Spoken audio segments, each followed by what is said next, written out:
Assalamualaikum warahmatullahi wabarakatuh.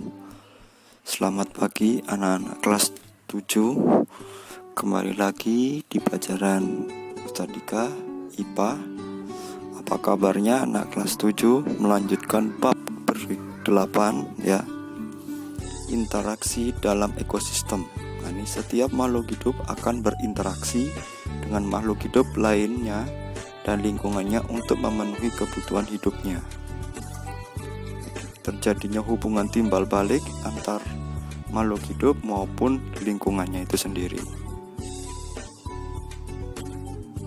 Yang pertama, interaksi antar komponen biotik dan komponen abiotik. Oke, saya perjelas lagi. Yang namanya biotik itu yaitu tentang makhluk hidup ya.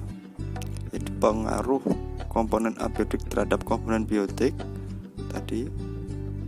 Yang kedua adalah interaksi antar komponen biotik. Yang pertama rantai makanan, kedua jaring-jaring makanan, 3 piramida makanan, 4 arus energi, dan 5 siklus materi.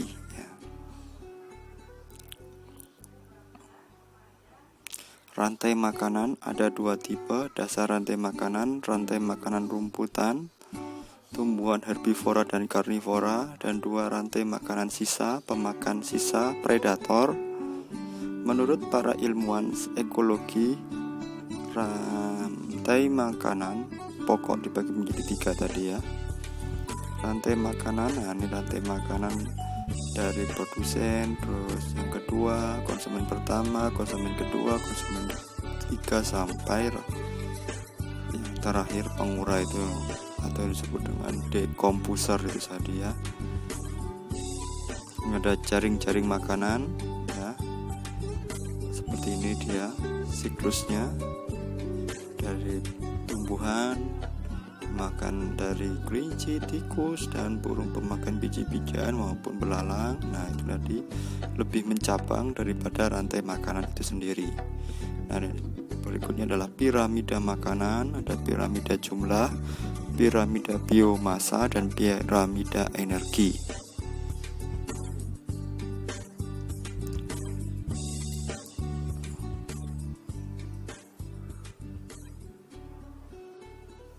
Nah, bentuknya seperti ini ya. Yang paling bawah tentunya produsen, di atasnya produsen ada konsumen tingkat pertama, terus ada yang konsumen tingkat kedua, terus yang berikutnya adalah konsumen tingkat ketiga puncaknya ya.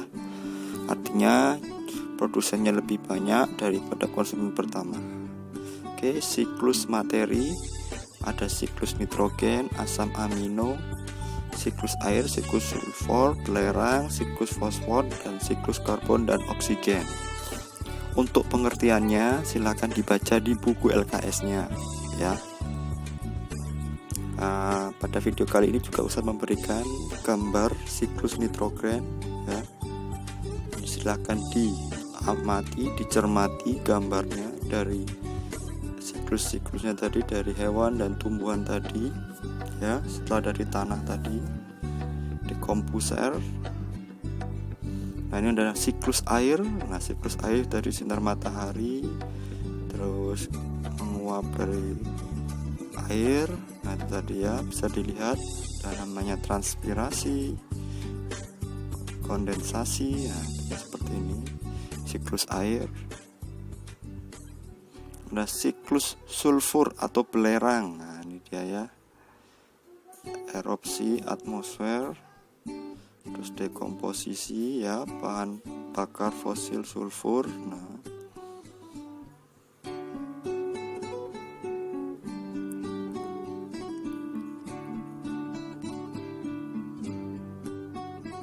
berikutnya adalah siklus karbon dan oksigen. Nah, ini dari sinar matahari, terus ada lagi dari tumbuhan, dari manusia itu sendiri ya, dari pabrik ya, nanti dari hewan bisa.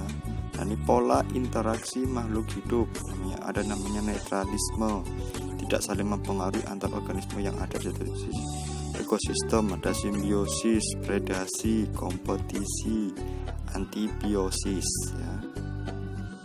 Ini silakan dibaca ditulis di buku tulis ya, apa pengertian dari simbiosis mutualisme, contohnya seperti apa ya. Jadi menonton video ini sambil dengan membaca buku LKS-nya ya, disimak videonya, jangan lupa absen di kolom komentar. Oke, ada simbiosis komensalisme tadi, hubungan antara dua jenis makhluk hidup yang memberikan keuntungan kepada salah satu pihak tetapi pihak lain tidak mendapat kerugian. Nah, itu ya. Itu ada simbiosis paratisisme. Contohnya ya tumbuhan tali putri dan benalu. Oke, sekian dari Ustadz. Assalamualaikum warahmatullahi wabarakatuh.